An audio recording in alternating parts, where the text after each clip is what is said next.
el tema para hoy se titula El siervo ungido.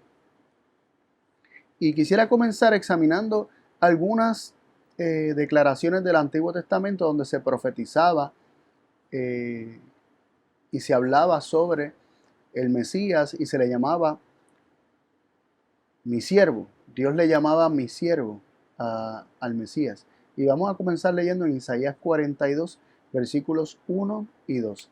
Isaías 42, versículos 1 y 2. Dice así: He aquí mi siervo, a quien sostendré, mi escogido en quien se complace mi alma. Sobre él he puesto mi espíritu, y él traerá justicia a las naciones. No gritará ni alzará su voz, ni la hará oír en la calle. Varias cosas que nos llaman la atención de este versículo. No solamente Dios comienza hablando del Mesías como su siervo, a quien él sostendría. Su siervo sería sostenido por Dios. Luego le llama ese siervo que es su escogido. Mi escogido en quien se complace mi alma. Y aquí se conecta directamente con Jesús, ¿verdad? Recordemos las palabras que se escucharon del Padre decir en el bautismo de Jesús. Tú eres mi Hijo amado, en quien tengo contentamiento, o en quien tengo complacencia, en quien se complace mi alma. Y esto es interesante porque ya Cristo era el siervo de Dios a quien Dios sostenía antes de encarnarse. Y Dios dice: mi escogido en quien se complace mi alma. No dice mi escogido en quien se complacerá mi alma, sino que dice mi escogido en quien se complace mi alma. Ya él era el siervo escogido de Dios en quien se complacía el alma de Dios. Dice: sobre él he puesto mi espíritu, y él traerá justicia a las naciones. Él ya está lleno del espíritu y él traerá justicia a las naciones. Y aquí vemos cómo se vincula el siervo con un ungimiento del espíritu. Sobre él he puesto mi espíritu. Por eso el tema de esta hora es el siervo ungido, porque él ha sido ungido con el espíritu de Dios. Sobre él he puesto mi espíritu, y él traerá justicia a las naciones. Y es interesante considerar que se le llama siervo. Este siervo es sostenido por Dios. Él es el escogido de Dios. Él es aquel en quien Dios se complace. Él está lleno del Espíritu de Dios y él hace una obra estando lleno del Espíritu de Dios. Él trae justicia a las naciones. Lo interesante es que él es siervo y hace una obra especial siendo lleno del Espíritu de Dios, sabiendo que Dios se complace en él. Él trae justicia a las naciones. Esa es la obra que hace. Sin embargo, se nos dice en el versículo 2, no gritará ni alzará su voz, ni la hará oír en la calle. Él no estará vociferando aquello que él hace. Él no estará haciendo cosas para llamar la atención hacia sí. Él no hace obras de justicia, ni es un siervo para, ¿verdad?, para llamar la atención. Dice que no gritará ni alzará su voz, ni la hará oír en la calle. Yo no sé cuántos de ustedes recuerdan un refrán que dice que tu mano derecha no sepa lo que hace tu mano izquierda, o al revés, que tu mano izquierda no sepa lo que hace tu mano derecha. ¿Verdad? Y entiendo que el versículo o el principio, no recuerdo exactamente las palabras, pero está en la Biblia, ¿no? Nosotros lo decimos mucho por ahí. No debemos estar hablando acerca de aquello que hacemos, aquello bueno que hacemos, nuestro servicio hacia los demás, nuestras obras de caridad, nuestras ayudas. No tenemos que estar pregonándolas, sino hacerlas por el mero hecho de que es lo correcto, ayudar, porque hemos sido movidos por amor, no para que sepan qué hemos hecho o qué hemos dejado de hacer.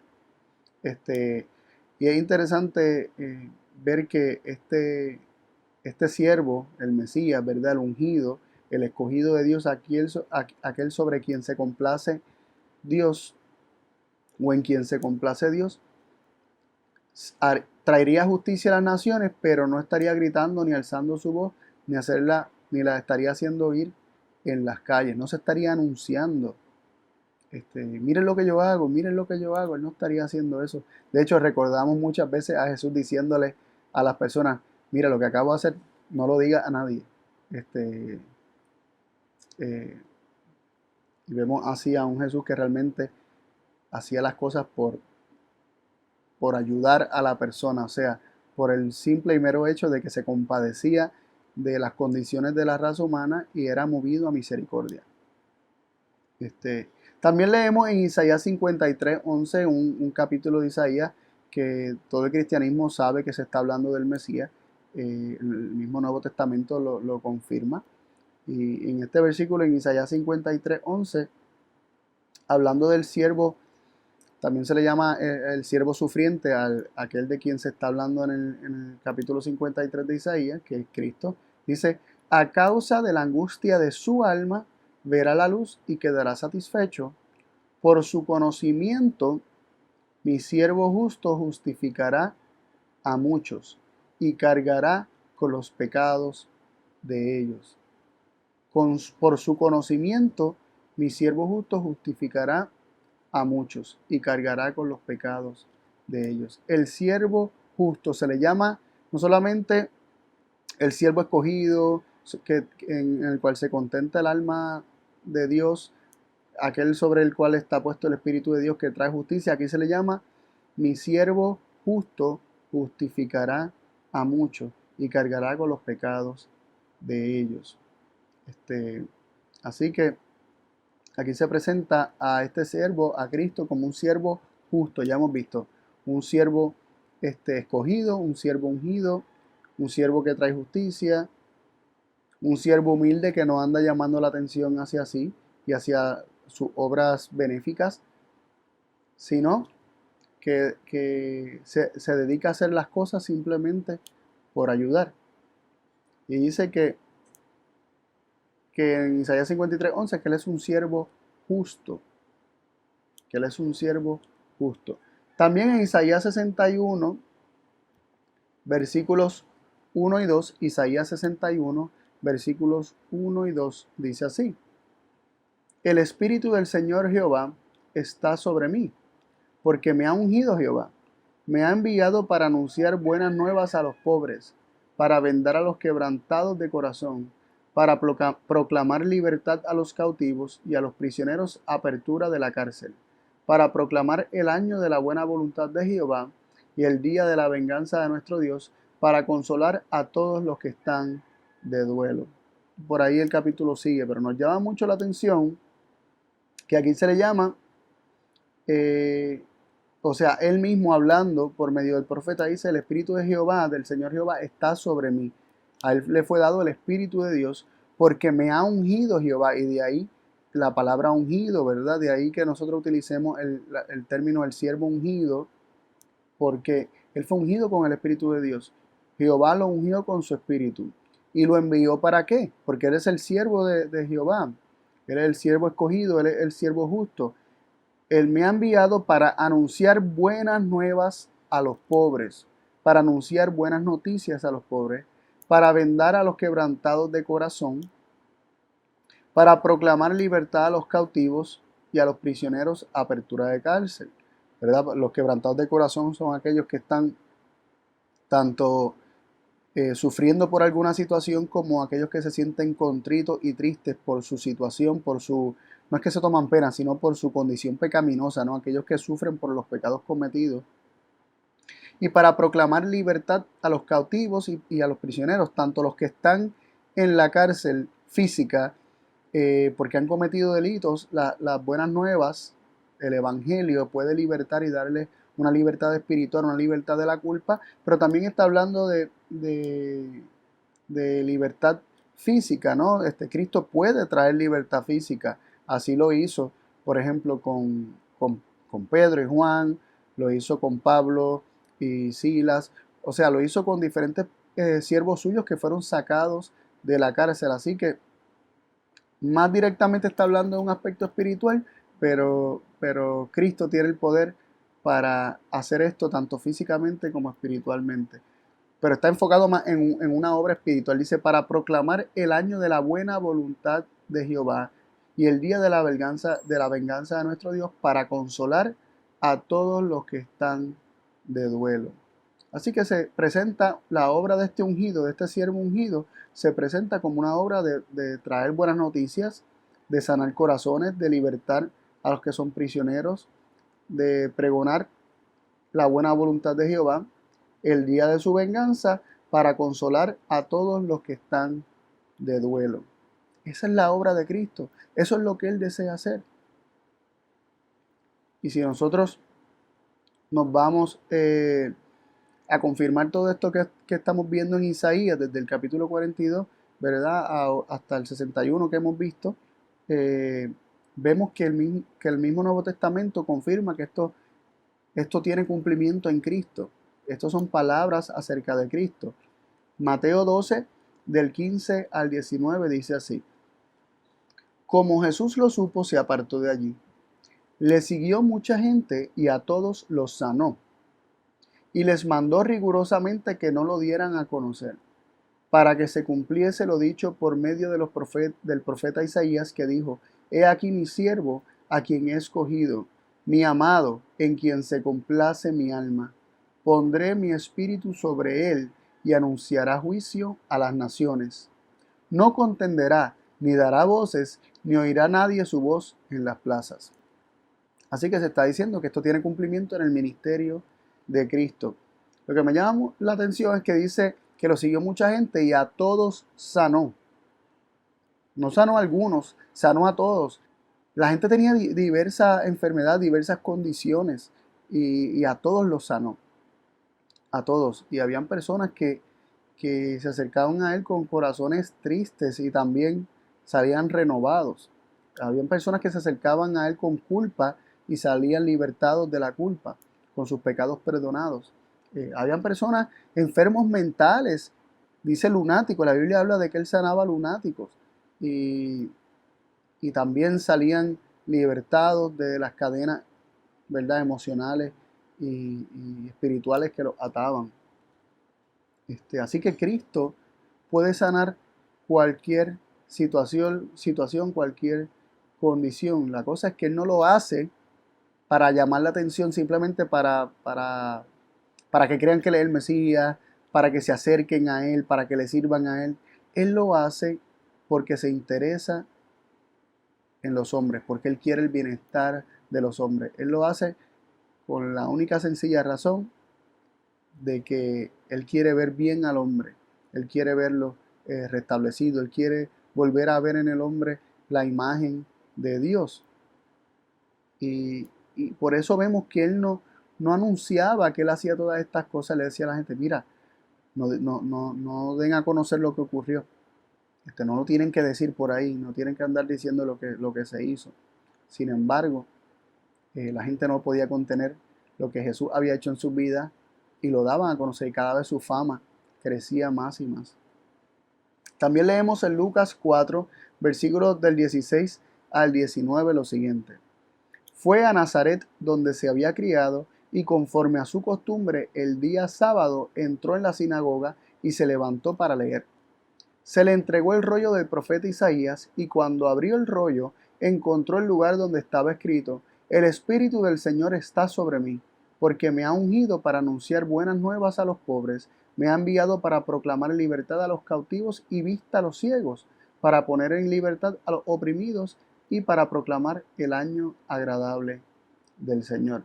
Aquí Jesús está leyendo del rollo de Isaías y lo está atribuyendo que esto se está cumpliendo en su ministerio. Así que, sin duda alguna, el siervo del cual habla Isaías es de Cristo, o el siervo del cual habla Cristo por medio de Isaías, antes de Cristo encarnarse, es Cristo mismo. Y esto se cumple visiblemente ante nuestros ojos en el ministerio de Jesús aquí en la tierra. Pero vemos una y otra vez la repetición de la misión del Mesías, que es para anunciar buenas nuevas, el Evangelio, buenas noticias a los pobres. Ahorita dijimos que decía los quebrantados de corazón, ¿verdad? Y los pobres en espíritu, y aquellos que son contritos y humillados, ¿no? Que están contritos y humillados, por eso habla de quebrantados de corazón. Me ha enviado para proclamar libertad a los cautivos y vista a los ciegos, a los que no ven ahora pueden ver, tanto físicamente como espiritualmente, para poner en libertad a los oprimidos y para proclamar el año agradable del Señor. En Isaías leímos, en el Antiguo Testamento decía la buena voluntad del Señor, aquí dice el año agradable. Vemos como la voluntad de Dios es agradable y es buena, ¿no? También es interesante considerar lo que ocurrió cuando Juan el Bautista estaba en la cárcel y, y él estaba allí preso. Jesús ya había comenzado su ministerio y él escuchaba la fama de Jesús. Sin embargo, él estaba esperando, así como los mismos discípulos de Jesús y así como muchos otros en la nación judía, estaban esperando un Mesías que viniera con armas físicas, con armas carnales, con armas humanas, con armas de este mundo, para darles libertad o para darles victoria sobre sus enemigos terrenales, sus enemigos aquí en la tierra, específicamente para libertarlos del yugo romano. Y Juan en la cárcel, el mayor de los profetas, ¿verdad? Como le dice Jesús, no comprendía bien esto, no comprendía bien la misión del Mesías. Y estaba dudando acerca de la obra que Cristo vino a hacer. Y si realmente Jesús era el Mesías o no. Y nos dice así en Mateo 11, del 2 al 5. Ahora bien, cuando oyó Juan en la cárcel de los hechos de Cristo, envió a él por medio de sus discípulos y le dijo, ¿eres tú aquel que ha de venir o esperaremos a otro? Y respondiendo Jesús les dijo, id y haced saber a Juan las cosas que oís y veis. Los ciegos ven, los cojos andan, los leprosos son hechos limpios, los sordos oyen, los muertos son resucitados y a los pobres se les anuncia el Evangelio. Aquí Jesús, ante la duda de Juan, ante la pregunta que mandó a hacer Juan por medio de sus discípulos a Jesús, Jesús aprovecha para hacerle saber a Juan y recordarle, ¿verdad? Y utilizó palabras que conectarían la obra de Jesús con lo profetizado por el profeta Isaías. Y esto le bastó a Juan para entender cuál era la misión del Mesías. Le recordó la profecía y entendió cuál era la verdadera misión de Cristo. Tal vez no lo llegó a entender todo perfectamente, ¿verdad? Porque poco después de esto murió, pero sí logró entender que los caminos de los hombres no son los caminos de Dios y el reino de Cristo no es de este mundo. Y, y realmente vio que Cristo era el Mesías por medio de todas las obras que Cristo estaban haciendo. Lo interesante es que aún Juan está teniendo esta lucha para entender si Cristo es el Mesías o no, porque Cristo está haciendo una obra maravillosa, una obra que no se había visto antes. O sea, estamos hablando de ciegos sanados, cojos caminando, leprosos que son hechos limpios. Y es interesante porque no hay muchas historias de leprosos sanos en el Antiguo Testamento. Tenemos la de Naamán, que era un extranjero que fue sanado ¿verdad? Dios lo sanó por medio del profeta, de la palabra del profeta Eliseo. Los sordos oyendo, los muertos resucitados. Sí han habido profetas que llegaron a hacer algunas de estas cosas, pero todas esas se juntaron en la persona de Cristo. Y mayores señales que las que Cristo hizo, no había hecho ningún profeta anteriormente. A los pobres se les anunciaba el Evangelio, las buenas nuevas. Todo esto estaba profetizado por el profeta Isaías y, y entonces Jesús, al mandar este mensaje y el testimonio mismo de los discípulos de Juan que vieron y oyeron lo que Jesús hacía, le bastó a Juan para entender la obra del Mesías, que el Mesías no vino para someter al mundo a la fuerza para que le sirviera, sino que él vino para servir al mundo. Leemos en Mateo 20, versículo 28. De la misma manera, el Hijo del Hombre no vino para ser servido, sino para servir y para dar su vida en rescate por muchos. Él no vino para ser servido. Él no vino buscando el homenaje de los hombres. Él no vino buscando el servicio de los hombres. Él vino para servir al hombre y para dar su vida en rescate por muchos. También leemos en Lucas 22, 24 al 27 lo siguiente. Hubo entre ellos una disputa acerca de quién de ellos parecía ser el más importante. Entonces él dijo, los reyes de las naciones se enseñorean de ellas, y los que tienen autoridad sobre ellas son llamados bienhechores. Pero entre vosotros no será así. Más bien, el que entre vosotros sea el importante, sea como el más nuevo, y el que es dirigente, como el que sirve. Porque ¿cuál es más importante, el que se sienta a la mesa o el que sirve? No es el que se sienta a la mesa, sin embargo, yo estoy en medio de vosotros como el que sirve. Miren qué interesante. Cristo hace una comparación, o podríamos decir un contraste, entre él y los reyes de las naciones de este mundo, para dejar saber que los principios del reino de Dios son contrarios, opuestos a los principios de los reinos de este mundo. Miren cómo dice, los reyes de las naciones se enseñorean de ella. Ellos por medio de la fuerza se hacen señores, dominan sobre ella. Dice, y los que tienen autoridad sobre ellas son llamados bienhechores. Es decir, se les llama que hacen lo bueno cuando ellos someten a los hombres, cuando ellos se convierten en señores por medio de la fuerza, y ejerciendo autoridad sobre ella. Pero dice, pero entre vosotros no será así. Dice, y el que de vosotros sea importante, sea como el más nuevo, como el más reciente, como el de menos experiencia, como el más que entra a lo último, tímido, sin conocer mucho el grupo, sin conocer mucho la dinámica, ¿no? Dice, y el que es dirigente, como el que sirve.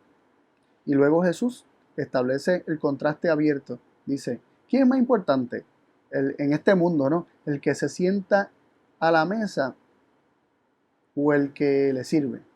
Dice, no es el que se sienta a la mesa, sin embargo, yo estoy en medio de vosotros como el que sirve. El reino de Dios, el que se humilla, el que sirve, es el más grande. Por eso se dice que el que se humillare será ensalzado y el que se ensalce será humillado. Leemos también en Juan 13, versículo del 2 al 5. Perdón, y antes de leer este versículo me viene a la mente Filipenses 2, del 5 en adelante, donde se nos presenta a Cristo humillándose constantemente. Quien era en forma de Dios no tuvo por usurpación el ser igual a Dios como cosa de que aferrarse, sino que se despojó de sí mismo, se anonadó, se despojó de sí mismo, dice, tomó forma de siervo, fue hecho semejante a los hombres y estando en condición de hombre, fue obediente y se humilló, ¿verdad? Hasta llegar a la muerte, fue obediente hasta la muerte y muerte de cruz. Por eso lo exaltó Dios y le ha dado un nombre que es sobre todo nombre, para que toda rodilla se doble delante de él y dice que confiese que Jesucristo es el Señor, para gloria de Dios el Padre. Y es interesante que esto le da gloria a Dios, el hecho de que Cristo se humille y que Dios lo exalte por humillarse, nos revela la gloria de Dios, nos revela que en el reino de Dios, el que sirve, el que se humilla, el ser eh, servidor de otros es más importante que el sentirse importante y dejar que otros le sirvan, ¿no? El pretender que se le rinda pleitesía no es un principio del reino de Dios, sino el darse por completo en servicio a otro. Eso sí es un principio del reino de Dios. Juan 13, del 2 al 5 leemos, y sabiendo Jesús que el Padre había puesto todas las cosas en sus manos y que él había salido de Dios y a Dios iba, se levantó de la cena, se quitó el manto y tomando una toalla se ciñó con ella. Luego echó agua en una vasija y comenzó a lavar los pies de los discípulos y a secarlos con la toalla con que estaba ceñido. Esto ocurrió en la cena, ¿no? En la misma cena había habido una disputa de quién sería el mayor entre ellos. ¿Y qué hizo Jesús? Jesús comenzó a servirles como un siervo, como un esclavo. Comenzó a lavarle los pies a cada uno de ellos, un trabajo que hacían criados o siervos, ¿verdad? Empleados domésticos en las casas, Era un trabajo que para muchos era considerado como algo humillante, y Jesús lo hizo. Jesús lo hizo. ¿Pero por qué lo hizo? Porque Jesús no tenía problema con hacer ningún tipo de trabajo humilde. ¿Por qué? Porque él no tenía problema con esto, como decía el versículo 3. Sabiendo Jesús que el Padre había puesto todas las cosas en sus manos y a él había salido de Dios y a Dios iba. Jesús sabía, como él sabía que el Padre le había dado todas las cosas, que él había salido de Dios y que a Dios iba. Él, él servía, en primer lugar, porque su identidad estaba vinculada con la de su padre. Él sabía que él había salido de Dios, que él era el Hijo de Dios. Él sabía que él iba a volver a Dios. Él sabía que Dios le había dado todas las cosas. Él tenía bien claro quién era él. Él era un hijo de Dios, el amado Hijo de Dios, el unigénito Hijo de Dios, amado en quien Dios se complacía y se complace. Él tenía claro eso, y por eso ninguna tarea que él tuviese que hacer para servir a los demás cambiaba o alteraba su identidad como hijo de Dios. Él lo tenía bien claro. Todo lo contrario, las obras humildes que hizo Cristo realmente revelaban a su Padre, revelaban cómo es Dios, porque a Dios nadie le vio jamás. El unigénito Hijo que está en el seno del Padre, Él le ha dado a conocer, Él lo ha revelado. Todo cuanto nosotros podemos saber acerca de Dios está revelado en la vida y en el ministerio de Jesucristo aquí en la tierra. Cristo, en todo lo que hizo, estaba revelando a su Padre. Y podemos saber que Dios es siervo y es servidor y es humilde porque Cristo en todo esto nos estuvo revelando a su Padre. Juan 13, el mismo capítulo 13, ¿verdad? Ahora los versículos del 12 al 17 leemos lo siguiente. Así que después de haberles lavado los pies, tomó su manto, se volvió a sentar a la mesa y les dijo, ¿entendéis lo que os he hecho? Vosotros me llamáis maestro y señor, y decid bien porque lo soy. Pues bien, si yo, el Señor y el Maestro, lavé vuestros pies, también vosotros debéis lavaros los pies los unos a los otros. Porque ejemplo os he dado para que así como yo os hice, vosotros también hagáis. De cierto os digo que el siervo no es mayor que su Señor, ni tampoco el apóstol es mayor que el que le envió. Si sabéis estas cosas, bienaventurados sois si las hacéis. Cristo en resumidas palabras les está diciendo, sed imitadores de mí. Yo soy su Señor y su Maestro y he hecho estas tareas humildes, le he lavado los pies a cada uno de ustedes. Le he dado ejemplo del servicio, ¿no? Y esto no se limita solamente a ese mero acto de lavar los pies. Eso es un símbolo, un rito que representa el hacerte siervo de los demás, el servir a los demás, el demostrarle a los demás que no hay tarea humillante para ti con tal de hacerle un bien a otros. Pero esto surge en un corazón que ha estado con Cristo, que ha contemplado a Cristo. En el corazón donde vive Cristo, Cristo hará lo mismo, ¿no? Y somos bienaventurados si dejamos a Cristo hacer estas cosas en nosotros, ¿verdad? Si estas cosas hacéis. Y la única manera de hacer esto verdaderamente como Cristo lo hizo es teniendo a Cristo morando en nuestro corazón. Pero Él nos dice, ejemplo os he dado. Es el deseo de Cristo que sus discípulos imiten al Maestro. Es el deseo de Cristo de que nosotros le tengamos por Maestro y Señor y que contemplando al Maestro y Señor seamos imitadores del Maestro. Ahora, este principio de que ejemplo nos ha dado Cristo nos remite a otro principio muy interesante y lo vamos a leer en Juan 5:19 y 20. Dice así: Por esto respondió Jesús y les decía, de cierto os digo que el Hijo no puede hacer nada de sí mismo, sino lo que ve hacer al Padre, porque todo lo que él hace, esto también lo hace el Hijo de igual manera, porque el Padre ama al Hijo y le muestra todas las cosas que Él mismo hace, y mayores obras que éstas le mostrará, de modo que vosotros os asombréis. ¿Qué está diciendo Cristo aquí? Cristo está diciendo que Él no puede hacer nada de sí mismo, sino que Él solamente hace lo que Él ve al Padre hacer. Interesante, ¿no? Nada hace el Hijo de sí mismo. Es decir, toda obra, toda acción realizada por Cristo es una revelación del Padre. Porque todo lo que Él hace, el Padre, todo lo que el Padre hace, esto también lo hace el Hijo de igual manera. Es decir, el Hijo es un imitador de su Padre. Cristo imita a su Padre Dios. Y mientras Cristo servía a los hombres aquí en la tierra, Él está imitando a su Padre, que así como Él también trabaja. Mi Padre hasta ahora trabaja y yo también trabajo. Cristo imita a su Padre. Cristo ha aprendido de su Padre. Por eso dice el siguiente versículo, que ya lo leímos, pero volvemos y lo repetimos por si se nos escapó este principio. Porque el Padre ama al Hijo y le muestra todas las cosas que Él mismo hace.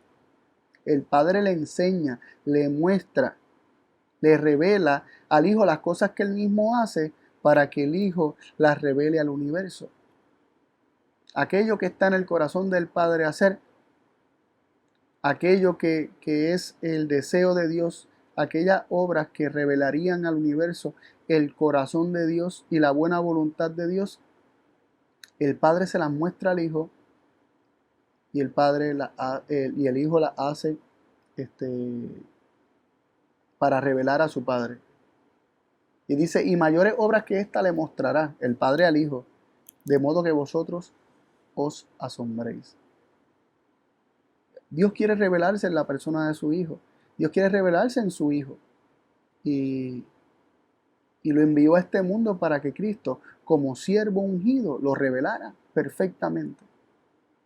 Y lo iba a revelar en todo, sanando, aliviando cargas, perdonando pecados, resucitando muertos.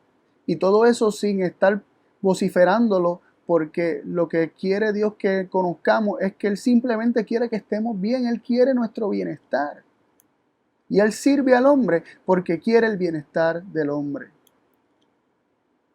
Dice en Juan 8, 28 y 29, entonces Jesús les dijo, cuando hayáis levantado al Hijo del Hombre, entonces entenderéis que yo soy y que nada hago de mí mismo, sino que estas cosas hablo así como el Padre me enseñó. Todo cuanto hace Cristo, Él no lo hace de sí mismo, sino como el Padre le enseñó. Lo que Él hace, lo que Él habla, Él lo habla así como el Padre le enseñó. Cristo es nuestro Señor y Maestro, pero Cristo tiene un maestro y es su Padre. Él aprende de su Padre. Lo que Él ve al Padre hacer, eso es lo que Él hace. Dice, porque el que me envió conmigo está.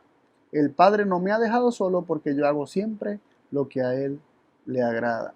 Y lo que al Padre le agrada es lo que Cristo siempre hizo. Muchas veces nos imaginamos, y esto es otro tema, pero muchas veces nos imaginamos a Cristo teniendo que convencer al Padre de ser bueno con el hombre. Y aquí nos dice que Cristo siempre hace lo que el Padre le agrada. Cristo nunca va a demandar por nosotros o a nuestro favor si el Padre no le agrada que Él haga eso. Algo para considerar, ¿no? Eh, Hechos 17:25. Aquí se nos revela un principio bien interesante. Esto lo habló Pablo allá en Atenas, en el Areópago, cuando se reunió con sabios griegos. Habló lo siguiente: este es el Dios que hizo el mundo y todas las cosas que hay en él. Y como es Señor del cielo y de la tierra, Él no habita en templos hechos de manos, ni es servido por manos humanas como si necesitase algo, porque Él es quien da a todos vida y aliento y todas las cosas. Aquí nos dice que el Dios que creó todas las cosas no es servido por manos humanas como si necesitase de algo. No hay manera que el hombre le pueda dar algo a Dios.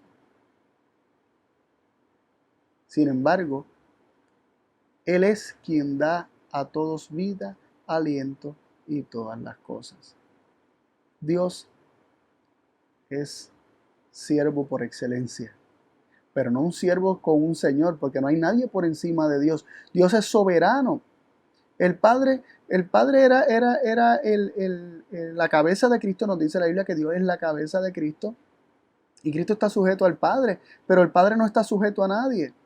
Aún en 1 Corintios capítulo 15, del versículo 26 en adelante, nos dice que después de que el último enemigo, el postrer enemigo, ¿verdad?, la muerte, sea derribado, dice todas las cosas que fueron sometidas a Cristo, Cristo la someterá de vuelta al Padre, dice, Él sometiéndose Él mismo al Padre, dice, y que todas las cosas están sometidas a Cristo, está exceptuando claramente a aquel que le sometió a Él todas las cosas. Cristo sometiéndose al Padre, somete al Padre todas las cosas, pero el Padre no está sometido a nadie, Él no está sujeto a nadie, no hay nadie por encima del Padre. Sin embargo, Él es quien da todo vida, aliento y todas las cosas. Él solamente vive para servir al universo.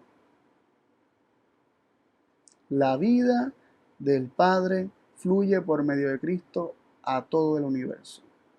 Todos los dones, todas las riquezas del cielo, todo cuanto Dios tiene, lo ha dado al Hijo y el Hijo lo ha dado al universo, y por medio de Cristo vuelve al Padre la alabanza y el gozoso servicio al Padre, que es la gran fuente de todas las cosas. Dios vive para servir, y Cristo, contemplando esto en su Padre, hace igual como Él ve al Padre hacer.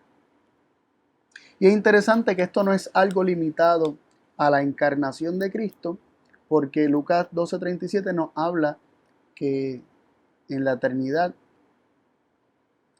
Cristo seguirá siendo siervo. Miren qué interesante este versículo. Lucas 12:37 dice: bienaventurados aquellos siervos a quienes el Señor les encuentre velando cuando llegue. Mira que dice la palabra siervo. De cierto os digo que se ceñirá y hará que se sienten a la mesa, y viniendo les servirá. Pero estos siervos son siervos de otros, son personas que vivieron para servir a los demás, son personas que fueron imitadores de Cristo, son personas que hicieron lo que veían hacer en Cristo. No importa la situación, no importa cómo los trataron, ellos sirvieron y son bienaventurados. Porque, ¿qué es lo que van a experimentar? Dice que se ceñirá, que Cristo se ceñirá y hará a Él que se sienten a la mesa, y viniendo les servirá. Aún en el cielo, cuando pensamos que ya se acabó el conflicto, es hora de que realmente sirvamos a aquel que nos salvó y nos rescató, que le brindemos homenaje. ¿Qué es lo que Él hace? Nos sienta en la mesa, se ciñe y nos sirve. Haremos como los discípulos que estaban sorprendidos de que Jesús les estuviera lavando los pies. Nos levantaremos de la mesa y diremos: no, siéntate tú aquí, nosotros te servimos. Y ¿verdad? Recuerda las palabras de Jesús a Pedro, que si él no se dejaba servir, no tendría parte con él. Si no dejas que te lave los pies, no tendrás parte conmigo. Y era una aceptación. Lo que Jesús estaba apelando a Pedro era que aceptara los principios del reino de Dios, que el más grande en el reino de Dios es el más que se humilla. Y Cristo se le da un nombre que es sobre todo nombre. Es cierto que Él tenía ese nombre desde la eternidad, pero se le da con más razón aún por la humillación en la que incurrió, ¿verdad? La humillación en la que Él mismo se sometió, Él mismo se humilló, Él mismo se anonadó, Él mismo se despojó, Él mismo dejó las riquezas del cielo, voluntariamente dejó su trono en el cielo para venir a la tierra en rescate de muchos. ¿Cuál es nuestro llamado? Romanos 8:29 nos dice: sabemos que a los que antes conoció, también los predestinó para que fuesen hechos conforme a la imagen de su Hijo, a fin de que Él sea el primogénito entre muchos hermanos. Dios nos ha predestinado para que seamos hechos conforme a la imagen de su Hijo Cristo. Que seamos siervos, imitadores de nuestro Padre Dios. Y Cristo siendo el primogénito entre muchos hermanos, todos imitando a nuestro Padre y revelando su carácter, llevando su imagen donde quiera que estemos. Efesios 5:1 dice, por tanto, sed imitadores de Dios como hijos amados. Y entonces, esto significa que tengo que ponerme a servir. Ay, como Dios sirve, pues yo tengo que servir, servir, servir. Y nos metemos en la mente una presión de servir y hacer buenas obras para sentirnos que estamos imitando a Cristo, imitando a Dios. La palabra de Dios nos presenta un principio y es que estas obras son el resultado de ser transformados a imagen de Cristo. Según Cristo va grabando su ley de amor en nuestro corazón, también brindaremos un servicio de amor a los demás naturalmente, espontáneamente. En la medida que nosotros contemplamos a Cristo, somos transformados a su misma imagen y las mismas obras, y aún mayores que las que Cristo hizo, harán aquellos que le siguen por donde quiera que va, aquellos que ponen sus ojos en Él. Segunda de Corintios 3:18 dice, por tanto todos nosotros mirando a cara descubierta como en un espejo la gloria del Señor, somos transformados de gloria en gloria en la misma imagen como por el Espíritu del Señor. Vemos que la única forma de ser transformado a imagen de Cristo es contemplándolo, mirándolo, siguiéndolo, estudiándolo, escudriñando la Escritura, orando, pidiendo dirección para conocerle más. Y según vemos a Cristo, tal como lo revelan las Escrituras, vamos a ser transformados no solamente a su imagen, sino también a imagen de Dios, porque Cristo nos revela a Dios y contemplando a Cristo vamos a ser imitadores de nuestro Padre Dios como hijos amados, como nos dice Efesios 5:1. Y tenemos paz y podemos descansar de este afán de estar tratando de fabricar buenas obras, porque reconocemos que es Cristo quien hace las obras en nosotros. Si le dejamos hacerlo, Él lo hará. Isaías 26:12 nos dice precisamente acerca de esto. Dice, Señor, tú nos depararás paz, porque también obraste en nosotros todas nuestras obras. El hombre tiene paz cuando deja que Dios sea el que obre en él todas las obras. Contemplando a Cristo vamos a ser transformados a su misma imagen y Cristo en nosotros, la esperanza de gloria, va a obrar de igual forma como obró hace 2000 años atrás cuando vivió en este mundo.